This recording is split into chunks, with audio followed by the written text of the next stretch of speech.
जब हम कोई भी काम करने लगते हैं तो there is a very high chance कि हम डिस्ट्रैक्ट होंगे। काफी बार आपने देखा होगा कि आप एक रूम में एंटर करते हो पर आप भूल जाते हो कि आप क्या चीज लेने के लिए आए हो। लेकिन साइंस ये सजेस्ट करती है कि अगर आप उस काम को करने के पहले 40 सेकंड में डिस्ट्रैक्ट नहीं होते तो then there is a high chance you might enter into your most productive mode called as hyper focus.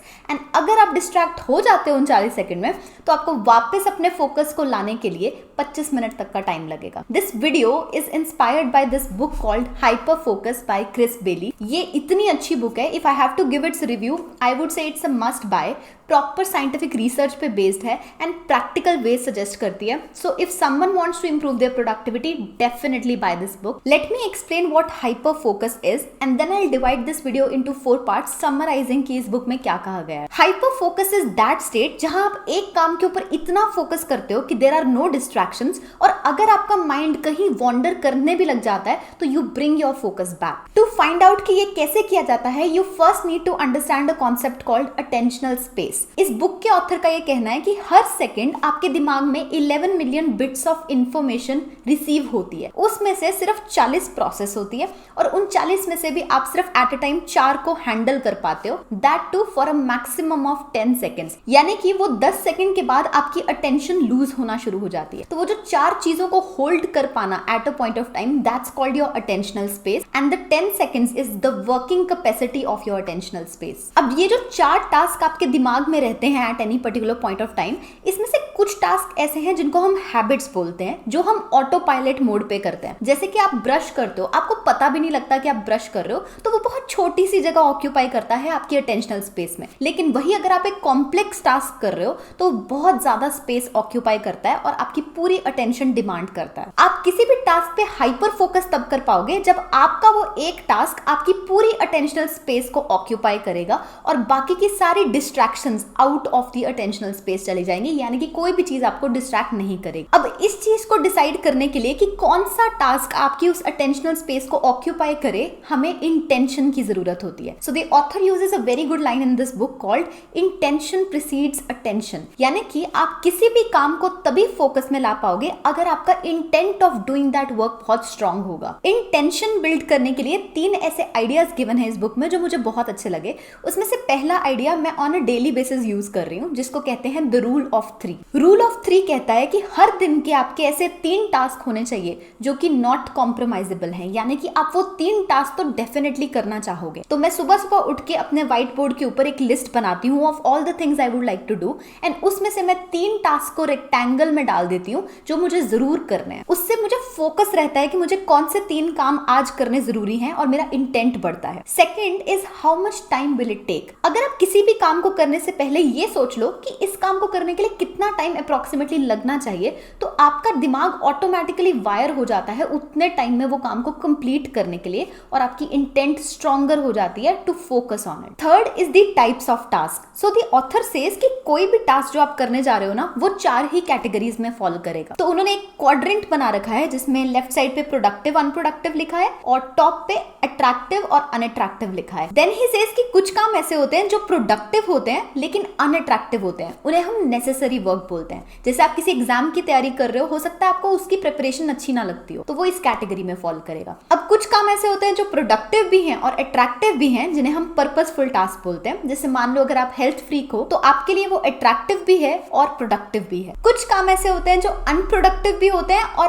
Unattractive भी होते हैं, उन्हें हम अननेसेसरी वर्क बोलते हैं। फॉर एग्जाम्पल, अगर आपका कोई नेबर आपको डिस्टर्ब करने आ गया या किसी रिलेटिव का कॉल आ गया तो वो इस कैटेगरी में फॉलो करेगा। और कुछ काम ऐसे होते हैं जो अट्रैक्टिव तो होते हैं बट अनप्रोडक्टिव होते हैं, उन्हें हम डिस्ट्रैक्शंस कहते हैं, जैसे कि सोशल मीडिया। तो ऑथर का ये कहना है कि इन 4 टाइप के टास्क में से आपको सिर्फ पहली 2 टाइप्स यानी कि नेसेसरी और पर्पसफुल टास्क करने चाहिए और बाकी टास्क को अवॉइड करना चाहिए। अब इसका इंटेंशन से क्या लिंक है? जब भी आप कोई भी काम करने बैठो, अपने आप को पूछो कि वो काम इन 4 में से किस कैटेगरी में फॉल करता है, and if it falls in the top 2 categories only then take it up. अब आपने ये तो डिसाइड कर लिया कि वो कौन सा काम है जो आपकी अटेंशनल स्पेस को भरेगा, देगा, लेकिन अब आपको सारी डिस्ट्रैक्शंस को उस अटेंशनल स्पेस के बाहर भेजना है। उसके लिए इस बुक में बहुत ही अच्छी रिकमेंडेशंस गिवन है, जिसमें से जो मेरे लिए काम की उसमें सबसे पहली है द 20 सेकंड रूल। तो अगेन ये चीज भी साइंटिफिकली प्रूव हुई है कि अगर आप अपने आप से किसी भी डिस्ट्रैक्शन को 20 सेकंड की दूरी पे रखते हो, यानी कि मान लो आपका फोन आपसे 20 सेकंड दूर पड़ा है, आपको उसको उठाने के लिए 20 सेकंड का टाइम लगेगा,